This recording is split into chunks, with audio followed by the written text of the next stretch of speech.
en toda fuente de alimentación. Nos va a permitir minimizar el voltaje de rizo, lo que es el ruido precisamente en la fuente de alimentación. O sea, lo vamos a erradicar, no totalmente, pero vamos a minimizarlo a valores despreciables. Definitivamente a valores despreciables ese voltaje de rizo con nuestra etapa de filtrado. ¿De acuerdo? Y bueno, a saber, nosotros como etapa de filtrado normalmente conectamos a la salida del circuito rectificador un capacitor, ¿verdad? Y yo me atrevo a preguntar, ¿qué tipo de capacitor, muchachos? Capacitor electrolítico, profesor. ¿Ok? ¿Qué tipo de electrolítico? Ahí está, ahí llegó mi conocimiento sobre capacitores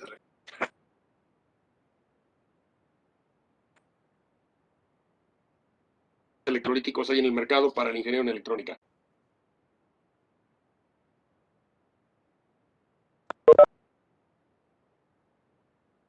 No, no, profesor. Ninguno, ok, bueno, no pasa nada, lo explicamos. Se supone que lo vieron en dispositivos, pero pensemos, se olvidó, ¿sale? Existen tres tipos de capacitores electrolíticos de aluminio para diseñar. 1. El capacitor electrolítico de aluminio. 2.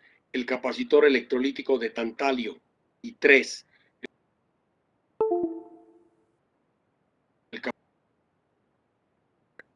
Tres tipos de capacitores. Vuelvo a mencionarlos. Capacitor electrolítico de aluminio. Número 2. Capacitor electrolítico de tantalio.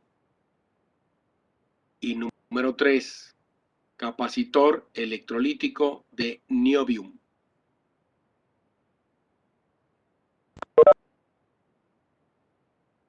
Cada uno de ellos tiene características sui generis. Y por supuesto, dependiendo de la aplicación, será el tipo de capacitor que nosotros seleccionaremos para el diseño, ¿no? En el caso particular de la fuente de alimentación lineal, en su etapa de filtrado, siempre vamos a utilizar condensador electrolítico de aluminio, ¿ok?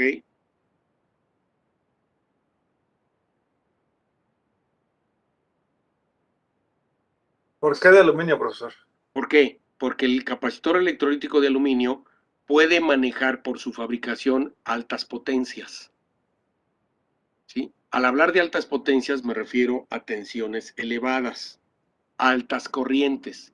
Y al hablar de altas corrientes me estoy refiriendo a cantidades de cientos y en algunos casos miles de amperes, cosa que un condensador de tantalio o de niobium no pueden soportar. Entonces,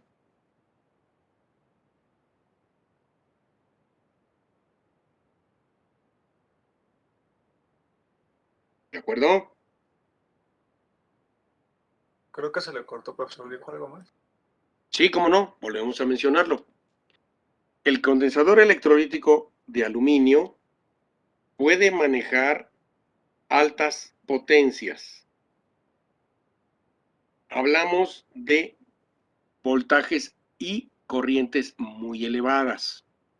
Corrientes desde cientos o miles de amperes y voltajes también de cientos o miles de voltios.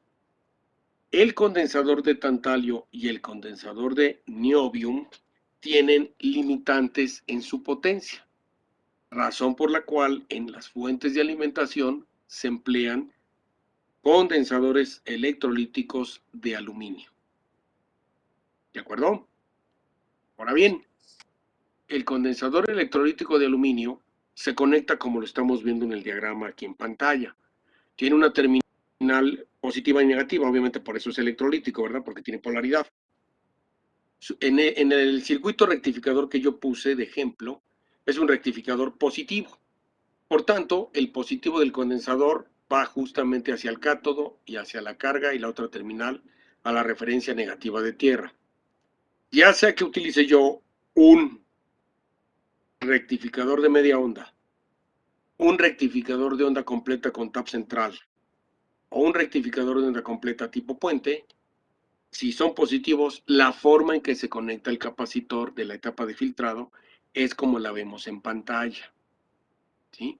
El positivo siempre va al positivo, ¿sí? El negativo va hacia la referencia negativa de la fuente de alimentación. El capacitor de nuestra etapa de filtrado va siempre junto o asociado a el circuito rectificador, ¿sí? Por favor, para que eso no se les vaya a chispar o olvidar nunca. Por favor, en ese sentido, ténganlo en consideración. ¿De acuerdo? ¿Dudas hasta aquí?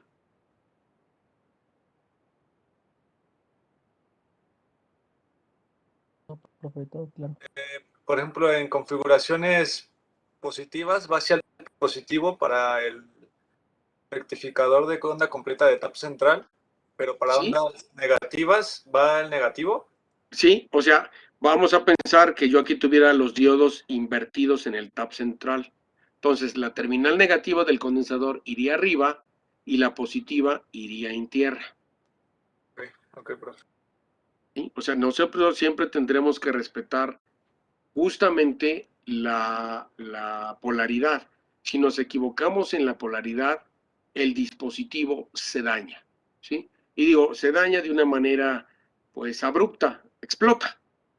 Literalmente un condensador electrolítico mal polarizado explota desafortunadamente. Y el problema no es que explote, bueno, ya explotó, se dañó y ya.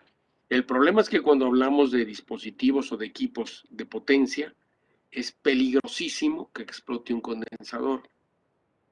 ¿Por qué? Porque el condensador, si explota, normalmente explota con el electrolito hirviendo.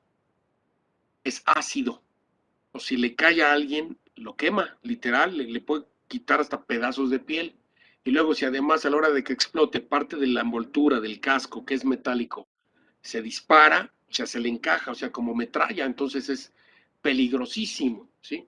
Yo aquí a la mano no tengo un condensador, pero los condensadores para alta potencia manejan inclusive una válvula de escape.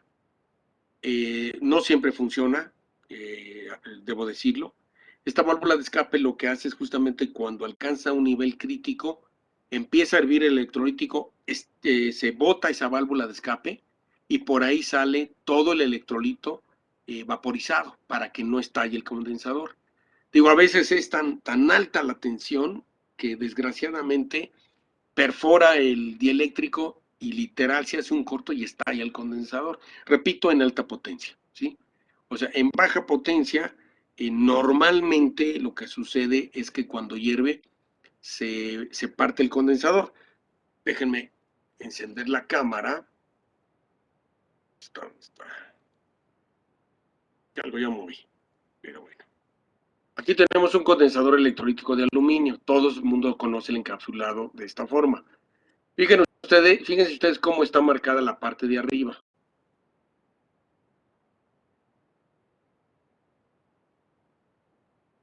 ¿Ya lo vieron? Sí, profe, como Puede ser en esta forma, puede ser en otra forma física, pero tiene los condensadores electrolíticos en su parte superior, tienen normalmente una marca, ¿sí? Un rayado, vamos a decirlo. Situación, alcanzar un voltaje crítico en el capacitor está diseñado para que por esas ranuras se fisure y por ahí salga el electrolito evaporado, ¿sí? O sea, explota por aquí. En los de potencia tienen del otro lado, ¿sí? Este no es de potencia, digo, aquí no tengo uno a mano, lo voy a traer para que lo vean mañana, tiene una válvula de escape. Se revienta esa válvula de escape y por ahí sale el electrolito, ¿sí? Pero todos los capacitores tienen una marca precisamente para que en caso de una eventualidad, de una sobretensión, se reviente por ahí y por ahí salga todo lo que es el electrolito. Obviamente, pues lo ideal es que no le toque a uno, ¿verdad? Porque eso es ácido y quema. Digo, y aquí en baja potencia, pues no es tan peligroso, ¿no? Digo, tal vez a algunos de ustedes sin querer le ha tocado ver cuando explota un condensador y como truena, ¿no? Así como cohete muy bonito, ¿verdad? Y ya, y huele horrible, hasta ahí. Pero desgraciadamente cuando son de mayor potencia es muy peligroso porque como es ácido puede quemar sin dificultad la piel. Y si es de mayor potencia, el metal sale disparado con metralla, entonces imagínense ácido más microbalas, pues peligrosísimo, muy, muy peligroso. ¿De acuerdo, muchachos? Sí. ¿Hasta aquí alguna pregunta? Profe, ¿me vuelve a repetir el conectado? Ajá. ¿Cómo el conector? O sea, ¿cómo se conecta? Sí, el positivo ¿a dónde? El positivo, aquí en el diagrama que tenemos en la pantalla, el positivo del condensador, cuando el rectificador es positivo, va hacia los cátodos, mire usted, ¿sí? Si es tap central, hacia los cátodos. Ah, Si sí, es, ok. si es tipo puente, va también hacia los cátodos del diodo 1 y diodo 4. Si es media onda, va hacia el cátodo del diodo empleado. ¿Sí? Siempre el positivo del condensador hacia la terminal positiva de salida de la fuente.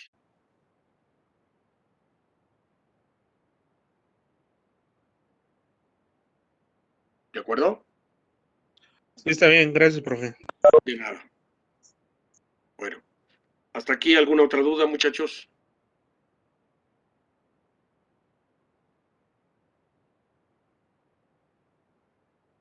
Bueno, ahora, importantísimo para nuestra fuente de alimentación, nosotros tenemos que calcular el factor de rizo. Nosotros al hacer el diseño de una fuente de alimentación, los tres datos importantes para el ingeniero son el voltaje de salida que va a entregar la fuente, la corriente que va a entregar hacia la carga y número 3, la cantidad de ruido que va a producir la fuente. Esa cantidad de ruido nosotros la cuantificamos como factor de rizo, ¿sí? Factor de rizo. Ese factor de rizo lo vamos a obtener considerando al voltaje de rizo de la fuente y al voltaje de CD que entrega la fuente. Como veremos, el factor de rizo es el cociente del voltaje de rizo pico a pico que se produce entre el voltaje de CD o de directa que ya entrega la fuente de alimentación. Quiero hacer la aclaración, este voltaje de CD no es el voltaje promedio del circuito rectificador. Este voltaje de CD es ya conectado el capacitor, ¿sí? O sea, para que tengamos eso muy en cuenta.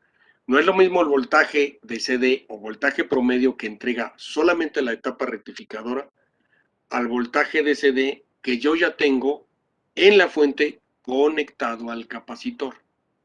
Para el factor de rizo, siempre es el voltaje de CD en los extremos del capacitor de filtrado.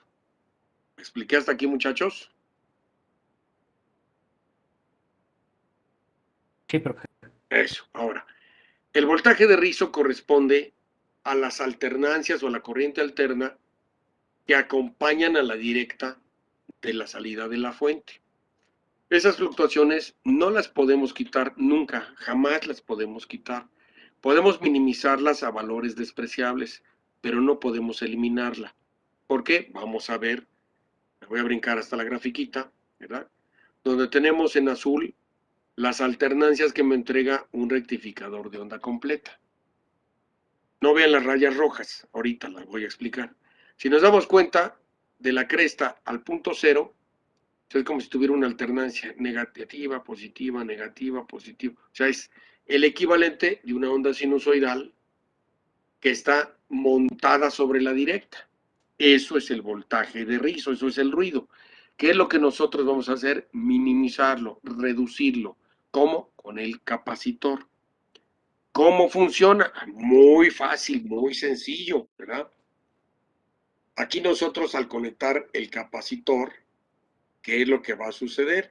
Pues sabemos que en el momento en que empiecen a conducir ya los diodos, va a empezarse a cargar nuestro condensador hasta obtener el voltaje máximo, que será el voltaje pico rectificado. O sea, aquí vemos el voltaje máximo es el pico rectificado.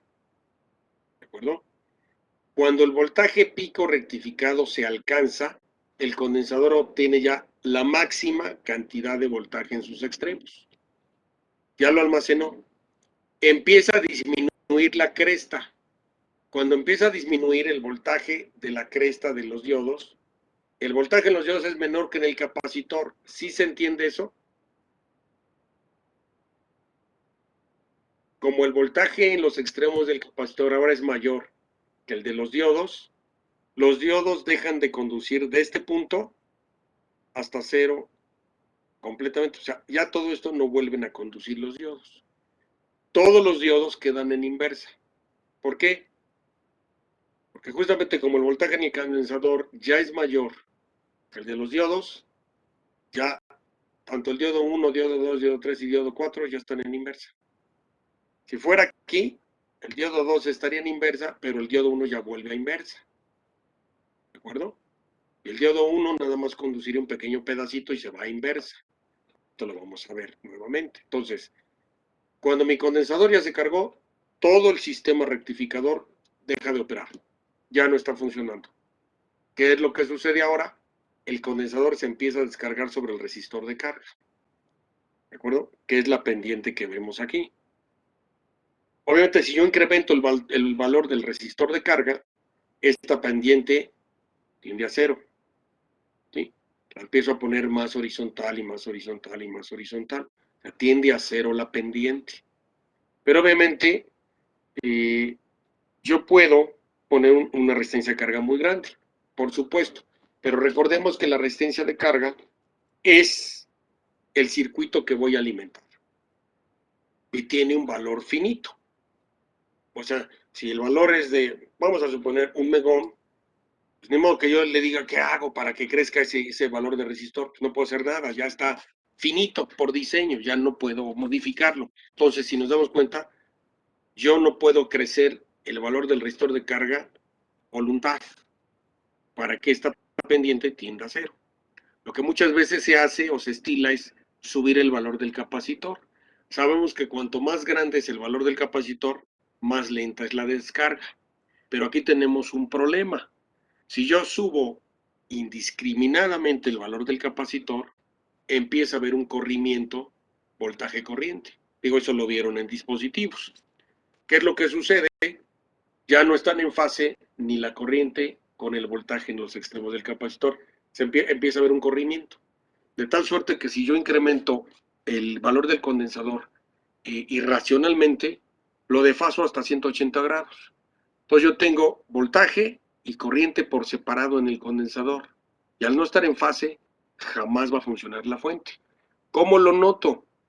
Si yo mido en los extremos de la fuente de alimentación con un voltmetro, voy a ver que está el voltaje, no sé, 15 volts, por decir una cantidad, ¿verdad? Pero cuando lo conecto a la carga, se va a cero, desaparece el voltaje. Literal, lo miden y tiene cero. No puede ser, le quitan la carga, vuelven a medir y aparece el voltaje. Es magia, no es magia, una tontería de diseño, ¿sí?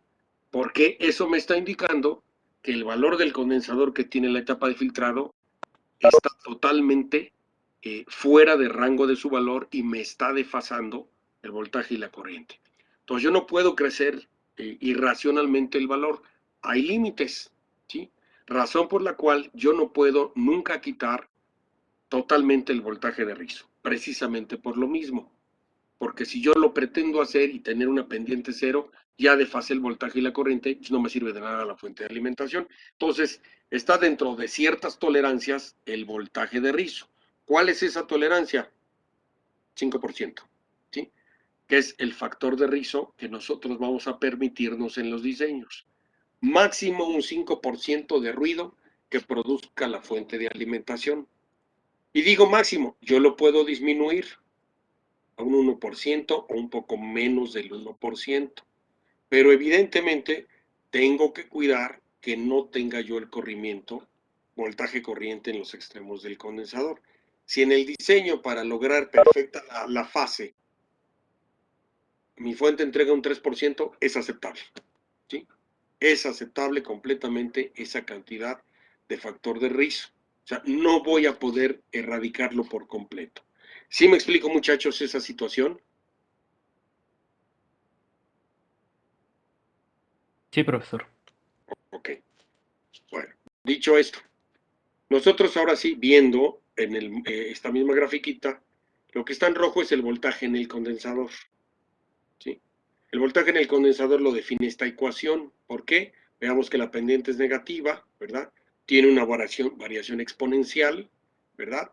Y el voltaje en el condensador está en función del voltaje pico máximo, que es el rectificado. Entonces, el voltaje en nuestro condensador es el voltaje pico rectificado por la exponencial, ¿verdad? Porque es una variación exponencial, elevado a la menos T, menos porque es una pendiente negativa, ¿verdad? T, que es el tiempo de descarga del condensador, que se llama tiempo de dispersión del capacitor, entre la constante RLC. Veamos que RLC es la constante de descarga del condensador. Cuanto mayor es el capacitor o mayor es el resistor de carga, más lento es justamente el tiempo de dispersión, más lento es el tiempo de descarga. ¿De acuerdo? Entonces, esta ecuación nos define al voltaje en el capacitor. ¿Y por qué es importante, muchachos? Porque veamos justamente que del punto máximo de carga al punto mínimo del condensador es el voltaje de rizo pico a pico. ¿Sí? De su voltaje al voltaje mínimo que alcanza el condensador operando la fuente es lo que llamamos voltaje de rizo pico a pico. ¿De acuerdo, muchachos? Voltaje de rizo pico a pico. ¿De acuerdo? Y obviamente esto es importante porque, como lo vimos en la ecuación anterior, el factor de rizo es el voltaje de rizo pico a pico entre el voltaje de CD que me entrega la fuente de alimentación.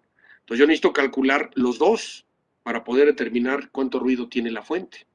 El primer dato, el primer concepto a desarrollar es el voltaje de rizo pico a pico. Por eso aquí lo estamos ubicando.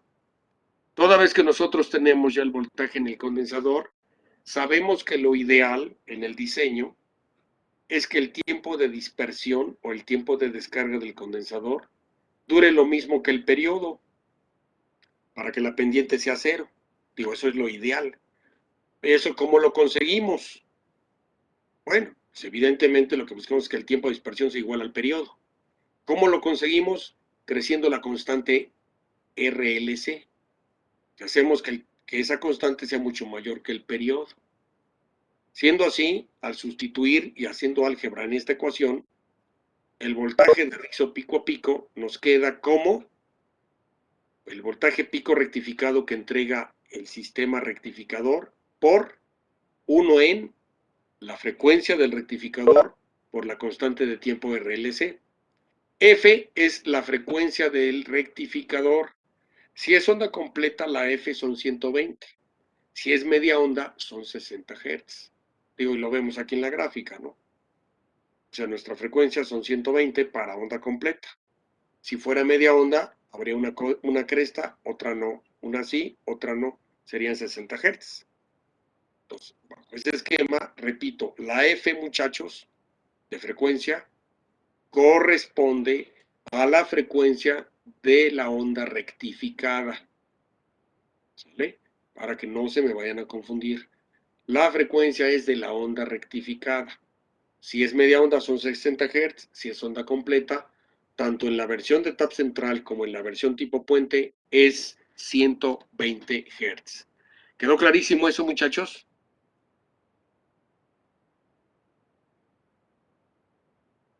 Sí, profesor. Para mí me Hecho. ¿Puede repetir lo de los cuántos hertz en cada uno? Sí, como no, con todo gusto.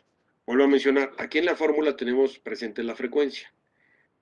¿Quién o cuál frecuencia? La frecuencia de la onda rectificada. Si es media onda, la frecuencia son 60. Si son 120, la frecuencia es, perdón, si el rectificador es de media onda, la frecuencia son 60. Si el rectificador es de onda completa, tap central o tipo puente, la frecuencia es de 120 Hz. ¿Sí? Eso para que no se les vaya a olvidar nunca, por favor. Repito, la frecuencia corresponde a la onda rectificada ya. ¿Sí se entendió la duda? Sí, sí, profesor, gracias. Hecho. Ahora, con esta formulita calculamos el voltaje de rizo pico a pico. Nos falta el voltaje de CD. El voltaje de CD que ahora nos entrega la fuente con, perdón, el capacitor conectado, ¿verdad? Es restando precisamente el valor del voltaje de rizo pico a pico al rectificado. Obviamente al sustituir y hacer toda el álgebra, el voltaje de CD considerando al capacitor es el voltaje de rizo, el voltaje pico rectificado que nos entrega el circuito rectificador por la diferencia de 1 menos recíproco de 2FRLC. De esta manera nosotros encontramos el voltaje de CD o RMS que nos entrega la fuente de alimentación. Si ustedes, por ejemplo, ven en una fuente de alimentación que dice 12 volts de directa, son exactamente estos 12 volts de CD, porque ya consideran al condensador, y esos 12 volts son RMS, ¿de acuerdo? Serían como 17 pico, voltaje pico a pico. Pero en CD, que normalmente nosotros las fuentes las diseñamos con voltajes de RMS, bueno, ese voltaje RMS es el voltaje de CD. Y como veremos, ya teniendo el cálculo del rizo pico a pico y el de CD, ya puedo hacer el cociente y me va a arrojar un valor decimal. Ese valor decimal lo multiplico por 100 y corresponde al factor de rizo de la fuente de alimentación, ¿sí? Ese factor de rizo no debe, repito, nunca rebasar el 5%.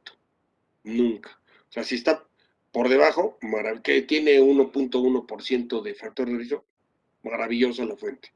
Pueden a lo mejor hacer un diseño en el que tenga 0.82%, muy buen diseño de la fuente de alimentación, ¿sí? Que hay una fuente que por ahí les arroja 0.09 y padrísima la fuente de alimentación, ¿no? Sensacional, ¿sí? Pero siempre por debajo del 5%. ¿Perdón? ¿Alguien preguntó algo por ahí?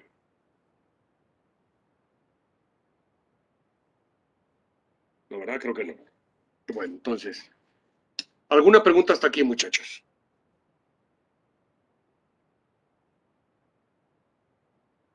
No, profesor. Ok. Bueno, entonces, ahora bien, ya teniendo la posibilidad de calcular el voltaje, el factor de rizo, bueno, ahora lo que vamos a hacer justamente es, con esa misma relación, o sea, el equivalente del voltaje de rizo pico a pico y el equivalente del voltaje, voltaje CD, lo sustituyo en la fórmula del factor de rizo y de aquí despejo C y obtengo esta relación para calcular al condensador de mi fuente de alimentación, ¿sí? Si nos damos cuenta, va muy implícito el factor de rizo. Como diseñador, yo puedo proponer, pues que mi fuente tenga un 3% de ruido, un 2% de ruido, lo sustituyo aquí. Obviamente, otro dato que voy a conocer será la frecuencia del circuito rectificador que voy a utilizar. Y finalmente también voy a conocer la resistencia de carga. Siempre recordemos que el circuito que va a alimentar mi fuente de alimentación va a ser justamente una resistencia de carga. Ahora, quiero mencionar lo siguiente, muchachos. Cuando nosotros hacemos el diseño de una fuente de alimentación, la resistencia de carga yo ya mencioné que es un circuito electrónico. Para los ejercicios que vamos a desarrollar, vamos a calcular esa resistencia de carga de la siguiente manera, que estoy seguro que ya lo saben hacer. Igualmente, eso lo aprendieron en mediciones. Lo voy a volver a mencionar para que no se les olvide. Nosotros vamos a plantear, pues que quiero una fuente que entregue 12 volts y 2 amperes y que tenga un factor de rizo del 2%, por ejemplo. Con esos 3 datos calculamos todo. Obviamente, ¿verdad? Uno dirá, bueno, ¿y cuánto es el valor de la resistencia de carga? Muy fácil, muchachos. Yo ya dije 12 volts, 2 amperes. Aplicamos ley de Ohm. 12 volts entre 2 amperes me da 6 ohms. Pero ese es el valor mínimo de la resistencia de carga. No voy a poner ese valor. Por teoría de diseño, se multiplica por 100. ¿Sí? Esos 6 los multiplico por 100 y el valor de la resistencia de carga para todos mis cálculos será 600 ohms. ¿De acuerdo? Entonces, si a ustedes se les pide, ingeniero, diseñe una fuente que entregue, así sin más datos, una fuente que entregue 15 volts, 2 amperes y con un ruido del 1%, ya está hecho todo. No, no van a preguntar, ok, no, ¿cuál es la carga? No, no, no, la calculan ustedes, ¿verdad? Ah, pues tengo mis 15 volts entre 1 ampere, ah, pues son 15 ohms por 100, 1500 ohms. Ese es el valor que yo utilizaría para todos los cálculos posteriores del diseño de la fuente. ¿Me expliqué, muchachos? ¿Cómo determinar Sí, profe. la resistencia de carga para que no tenga ningún problema? No van a usar el valor mínimo. O sea, lo van a multiplicar siempre por un factor de 100. Y de esta manera ya obtienen el valor de la resistencia de carga para todos sus cálculos. ¿De acuerdo, muchachos? Disculpe, profesor, ¿podría repetirlo? Es que lo estaba anotando y... Sí, sí, cómo no, con todo gusto lo volvemos a explicar.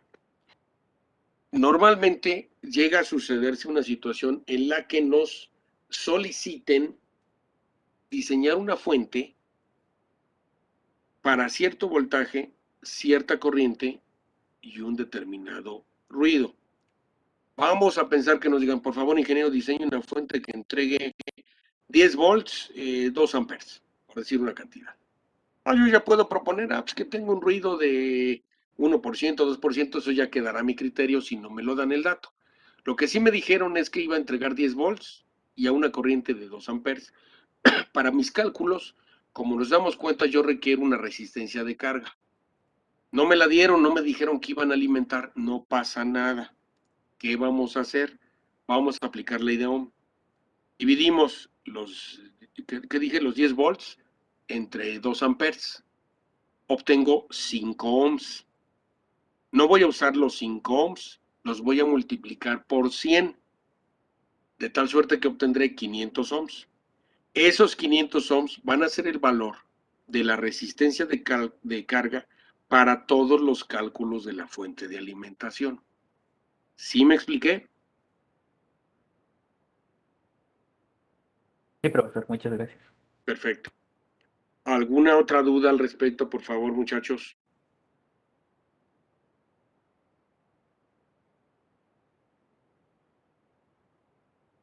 No, profesor. ¿Me duda, segurísimos? Ahora, ya tengo el valor del condensador. Ya sé de qué material, electrolítico de aluminio. Ya tengo los farads. ¿Pero a qué voltaje? Siempre se tiene que solicitar el doble del voltaje a donde va a trabajar. Esto es, si la fuente va a entregar 15 volts, por 2, 30 volts. Entonces al condensador lo pondré electrolítico de aluminio de tantos farads y a 30 volts. Si la fuente me va a entregar 20 volts, doble, 40. Digo, no exactamente 40, se va a 50. Bueno, pongo condensador electrolítico de aluminio de tantos farads a 50 volts. Siempre tendrá que ser al doble. ¿Para qué? Para que el diseño de la fuente de alimentación sea de un alto rendimiento, muy buena calidad y no falle. Cabe aclarar, puede suceder, y esto es importante que lo sepan, que en algún momento ustedes trabajando para una industria les pidan, ingeniero, diseñe una fuente de alimentación que tenga una garantía de un año. Híjole, y uno dice, ¿y cómo le hago, no? ¿Cómo hago para que se descomponga en un año? Muy fácil. En el catálogo del fabricante de componentes, incluidos los condensadores, viene el tiempo de vida de los componentes, cuando son estresados. ¿Qué cosa es esto? Yo estoy mencionando que un diseño correcto y adecuado es aquel en el que el valor del voltaje del condensador siempre será el doble del voltaje a donde va a trabajar. Yo estoy suponiendo, si va a trabajar en una fuente donde el voltaje de salida son 20 volts, yo lo tengo que poner de 40. Pero si a mí me están diciendo, ingeniero, que se descomponga un año esto para que se acabe la garantía, bueno, entonces, ¿qué hago? Busco en el catálogo, en el manual del condensador, todo esto se busca en manuales, no es en una hojita calabacera de internet, o sea, se buscan los manuales. En el manual del dispositivo del condensador, normalmente, el fabricante me indica, mi capacitor, yo te garantizo su funcionamiento de por vida si lo manejas bajo estas condiciones, entre ellas, que lo pongas máximo, ¿sí? ¿Verdad? En un plano funcional donde el voltaje nunca alcance el doble de su valor. Pero si tú lo pones exactamente al valor de trabajo del capacitor, lo vas a estresar. Y yo te aseguro, o sea, te lo pone el fabricante, trabajando mi capacitor estresado, te dura un año, o te dura 2, o te dura año y medio, o te dura 3 años. ¿Qué es esto? ¿Sí? Si la fuente en la que va a trabajar son 20 volts y yo lo pongo exactamente de 20 el condensador, va a estar trabajando estresado. Se le llama en electrónica trabajar estresado, ¿sí? O sea, trabajando al máximo. ¿Qué sucede? Se empieza a degradar el electrolito, ¿sí? Todo el tiempo. Y al trabajarlo estresado todo el tiempo, en un año se daña, se pone en corto y se truena la fuente de alimentación. Se logró el objetivo, ¿sí? Se va a dañar para que justo, como a lo mejor les ha sucedido a ustedes, que tienen su equipo, su pantalla, su grabadora, su modular, yo qué sé, y les dijeron, tiene un año de garantía. Como magia, se acaba el año y se descompone el desgraciado equipo, ¿sí? Estoy seguro que lo han vivido, ¿sí? O en una grabadora, o en el reproductor de CDs, o en el MP3, o en quién sabe cuántas mugritas se compran. Justo cuando se acaba el periodo de garantía, se descompone el aparato. Ya hasta maldicen, dicen, no puede ser, o sea, lo hicieron a propósito, es una mala suerte. Esto no es mala suerte. Eso lo hizo un ingeniero como ustedes, ¿sí? Está precisamente diseñado para que se descomponga y lleven el equipo a reparar después de la garantía. Ese es el negocio en este país, ¿sí? El mantenimiento. ¿De acuerdo? Obviamente, los equipos que tienen una duración muy larga, ¿sí? Que son equipos perecederos, son los equipos de alta calidad. Esos equipos, por decir algo, no es lo mismo que ustedes se compren un modular de estos apantalladores, ¿no? Que dicen 30,000 watts, ¿verdad? Y con los baffles con LEDs de colores y aquí muy, muy apantalladores que seguramente conocen, han visto, ¿verdad? Y que les cuesta cuánto, vamos a pensar carísimo el tiliche, 5,000 pesos. Ya sienten que tienen un equipazo de, híjole, para conquistar a cualquiera. No, muchachos, obviamente no, ese tiliche se va a descomponer después de su periodo de garantía, ¿verdad? Va a empezar a fallar. ¿Por qué? Porque así fue diseñado. Pero si ustedes quieren un equipo de audio de buena calidad que les va a durar mínimo, mínimo así sin un mantenimiento, unos 10 años, pues le van a tener que invertir unos 50,000, 100,000 pesos a ese amplificador, porque es lo que cuesta un equipo de gama alta, ¿de acuerdo? Un equipo comercial cuesta pesitos, un equipo de gama alta cuesta miles y miles de pesos, ¿de acuerdo? Entonces, para que estén conscientes. El Blu-ray que tienen en su casa, la pantalla, el DVD, el reproductor de CDs, todo se va a descomponer. Todo, sin excepción, se va a descomponer porque así fue programado, ¿ok? Así fue diseñado para que se descomponga. Ya cuando ustedes sean expertos en el área técnica también, le podrán dar servicio a sus equipos y jamás se va a descomponer. Eso es lo maravilloso de conocer y de saber, ¿de acuerdo? Pero en ese sentido, el capacitor es uno de los componentes que se utiliza para asegurar el daño de una garantía, ¿sí? porque lo ponen a trabajar estresado y al cabo del tiempo especificado por el fabricante, se descompone, se daña la fuente y se truena el fusible. Se acabó. Ya, y aunque el usuario quiera cambiar el fusible, se vuelve a tronar. ¿Qué hay que hacerlo? Pues ya regañadientes y echando pestes, lo lleva al centro de servicio autorizado para que le arreglen en equipo, porque ya se acabó la garantía y hay que pagar más. ¿De acuerdo? ¿Se entendió esto, muchachos? Sí. ¿Alguna duda, por favor? No, profesor. ¿Sí? Entonces decíamos, el voltaje en el capacitor siempre tendrá que ser el doble del voltaje en donde va a trabajar. Siempre, por norma. No solo en la fuente, en todas las aplicaciones de condensadores siempre tendrá que ser el doble de su voltaje de operación. ¿Sí? Muy en lo particular aquí en la fuente de alimentación. ¿Hecho? Bueno, dicho esto, también nosotros vamos a tener de entrada dos tipos de montajes en los capacitores electrolíticos de aluminio de inserción. Uno es el montaje radial, otro es el montaje axial. ¿Sí? Seguramente los conocen los dos. ¿Verdad? El montaje radial, las terminales están en un solo lado del capacitor. El montaje axial, como su nombre lo dice, está sobre un eje nada más. Y otro detalle interesante, digo, se nos corta, regresamos rápido. Otro detalle interesante es que para algunos circuitos ustedes han llegado a comprar condensadores. Unos los llevan de color negro, otros de color azul, otros de color naranja, otros de color amarillo, algunos de color café. Y por lo más chistoso, es lo mismo. No es lo mismo, muchachos, ¿sí? Si no se los dijeron en su clase de dispositivos, yo ahorita lo voy a mencionar, no es lo mismo. ¿Por qué? Porque el color me indica precisamente rangos de calidad del capacitor, ¿sí? Y esos factores de calidad del capacitor, aparte me indican la presión atmosférica para la cual fue diseñado el condensador y dónde lo voy a aplicar. No es lo mismo que yo diseñe una fuente de alimentación para el estado de Guerrero, a que diseñe una fuente de alimentación para trabajar en Canadá o en Francia, ¿sí? Son diferentes condiciones atmosféricas. Y dado eso, yo tengo que saber cuál es el tipo de encapsulado que debo de colocar en el condensador. Los condensadores de montaje axial no se fabrican para todas las presiones atmosféricas, radiales sí, por eso es importante que sepan cuál es el tipo de montaje que van a seleccionar para sus diseños. ¿De acuerdo? Preguntas hasta aquí.